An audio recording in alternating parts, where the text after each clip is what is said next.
Assalamualaikum warahmatullahi wabarakatuh dan selamat malam teman-teman media yang selalu meliput perkembangan daripada persoalan atau perkara ini.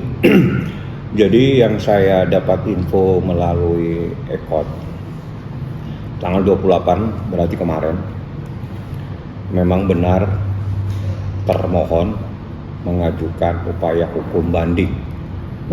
Ya, itu yang saya dapat pemberitahuannya kepada saya, sehingga saya pun menyampaikan informasi tersebut kepada Baim bahwa pihak termohon telah mengajukan upaya hukum banding dan selanjutnya saya dikasih amanah untuk juga menggunakan hak sebagaimana yang diamanatkan di dalam undang-undang bahwa kami juga punya hak untuk mengajukan banding. Sehingga tadi pagi sekitar jam 10 pagi saya juga mengajukan upaya hukum banding. Jadi intinya tadi pagi lah ya, biar jelas, kami juga mengajukan upaya hukum banding. Jadi dalam perkara ini maka dua pihak sama-sama mengajukan upaya hukum banding.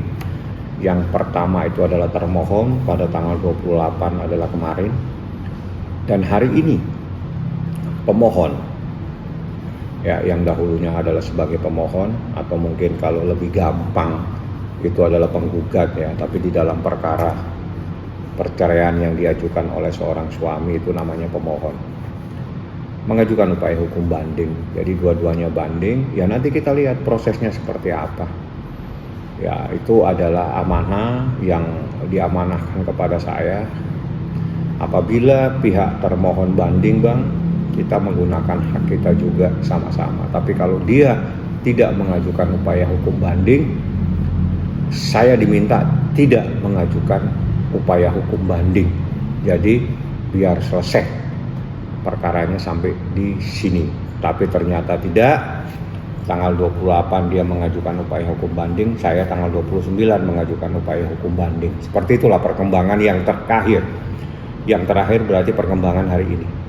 Yang alasannya sendiri ketika Baim itu mengajukan banding juga, apakah memang dia sudah yakin dengan putusan, atau memang dia karena merasa putusan itu tidak seperti yang dia mau, ketika Paula juga keberatan dengan hasil putusan tersebut? Kalau alasan-alasan banding itu nanti aja. Jadi yang jelas hak dulu ya, hak yang diberikan oleh undang-undang manakala ada putusan dalam sebuah perkara pada tingkat pertama. Jadi baik itu pada putusan di pengadilan negeri maupun pengadilan agama maupun di pengadilan tata usaha negara, maka upaya hukumnya terhadap putusan pada tingkat pertama itu adalah upaya hukum banding.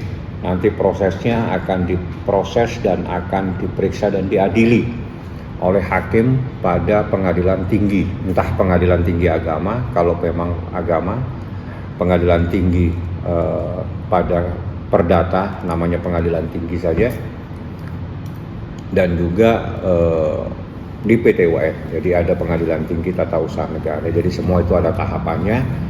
Alasan-alasan itu nantilah yang akan saya serahkan selambat-lambatnya dalam 1 minggu ini. Itu kami juga akan berdiskusi kembali dengan Baim. Ada 2 poin penting yang akan saya sampaikan dengan persoalan banding ini, dan ini sangat penting karena terkait dengan sesuatu yang nantinya akan saya sampaikan secara terperinci di dalam memori banding kami, seperti itu. Bang, pas tahu Paula ngajukan banding, respon Mas Baim sendiri seperti apa? Enggak ada, saya bukan ahli memandang wajah seseorang. Saya nggak paham bagaimana. Yang jelas saya berkomunikasi, saya hanya menyampaikan kemarin banding, saya tunjukkan buktinya dengan adanya pemberitahuan kepada saya. Saya bilang kalau emang begitu kita menggunakan hak yang diberikan oleh undang-undang untuk mengajukan upaya hukum banding juga seperti itu. Bang, banyak yang miris ketika hasil putusan perceraian Baim dengan Paula itu tersebar luas, Bang. Artinya dari abang sendiri kalau dari segi hukum itu apakah diperbolehkan, ada undang-undang yang diperbolehkan atau seperti apa, Bang? Kalau penyampaian putusan itu kalau perkaranya memang menjadi opini publik dan menjadi sorotan oleh masyarakat, itu berdasarkan surat keputusan Ketua Mahkamah Agung 144 tahun 2007 seingat saya, itu dibolehkan menyampaikan informasi atas putusan pada tingkat pertama atas izin Ketua Pengadilan. Jadi Humas dalam hal ini biasanya diwakili oleh Humas pada tingkatan pengadilan itu diberikan kewenangan untuk menyampaikan, tapi dengan syarat kalau dalam kasus perceraian itu nama para pihak.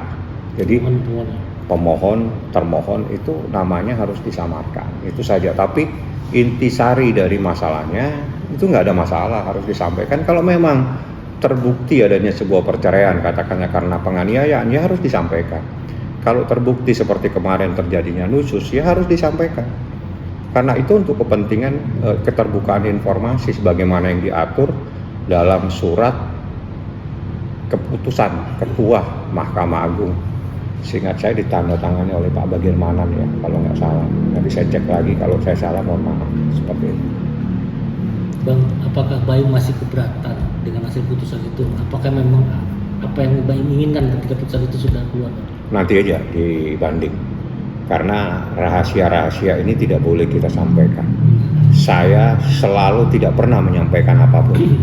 Nanti saatnya selesai, saatnya keberatan saya itu ada di pengadilan dan itu sudah diterima secara resmi, maka saya akan menyampaikan. Karena bagi saya kalau sekarang saya sampaikan, orang akan mengetahui apa yang menjadi alasan saya. Sedangkan alasan ini hal yang paling penting untuk kepentingan klien, dalam hari ini untuk kepentingan Baim Pong, seperti itu. Mungkin untuk memperjuangkan kasus Anda mungkin seperti apa sih prioritasnya? Oh, itu sangat prioritas, sangat prioritas. Itu nanti aja lah. Yang jelas selama ini itulah yang menjadi skala prioritas Baim, sehingga dia berjuang untuk kepentingan anaknya. Itu yang Baim sampaikan kepada saya. Nantilah, kan ini baru hari ini saya mengajukan dan saya diberi batasan waktu maksimal itu 6 hari, sebetulnya 7 hari, tapi anggaplah saya hitung 5 atau 6 hari kemudian supaya kita tidak tergesa-gesa karena waktunya udah mau habis. Kami sudah segera harus menyerahkan namanya memori banding segera dalam waktu beberapa hari ini, karena begitu saya nyatakan hari ini maka waktu itu sudah mulai tercatat. Hari ini dihitung sehari sampai besok ya bergulir waktunya, dan dalam waktu paling lama 7 hari. Aturannya 7 hari, tapi saya pikir itu sangat riskan ya, manakala kita mengajukan upaya hukum menyerahkan memori pada tepat detik terakhir. Saya pikir mungkin 1-2 hari sebelumnya saya akan serahkan. Seperti itu. Apa mungkin karena jarangnya, kan terbiasa mungkin ya Baim selalu sama anak-anak, terus terpaksa harus berpisah untuk sementara gitu, nanti ketemu lagi. Apa alasan itu Bang yang menjadikan? Kan saya bilang alasannya nanti. Yang penting hak dulu. Karena kalau alasannya saya sampaikan sekarang, alasan ini sangat krusial, saya tidak boleh sampaikan. Karena itu adalah untuk kepentingan proses penegakan hukum. Kalau Anda tanya banding, saya jawab, kita mengajukan upaya hukum banding. Tapi alasan-alasan kami nanti setelah memori banding saya serahkan, dan itu tercatat resmi di Pengadilan Agama Jakarta Selatan, yang harus kepada Ketua Pengadilan Tinggi Agama DKI melalui Pengadilan Agama Jakarta Selatan, maka secara otomatis pihak akan mengetahui, para pihak ya. Jadi kalau itu sudah diketahui para pihak, saya nggak apa-apa menyampaikan kepada media. Artinya jangan sekarang saya sampaikan. Kalau saya sampaikan sekarang alasannya saya pikir bukan pada tempatnya. Tapi kalau ini sudah resmi, berarti sudah itulah yang menjadi alasan. Tapi kalau sekarang kan belum resmi alasannya, tapi yang jelas alasannya ada dua. Yang terpenting itu sementara ada dua. Nantilah saya sampaikan. Itu adalah hal-hal yang paling prinsip, dengan alasan akan secara tegas saya nyatakan seperti itu. Sip. Oke. Oke.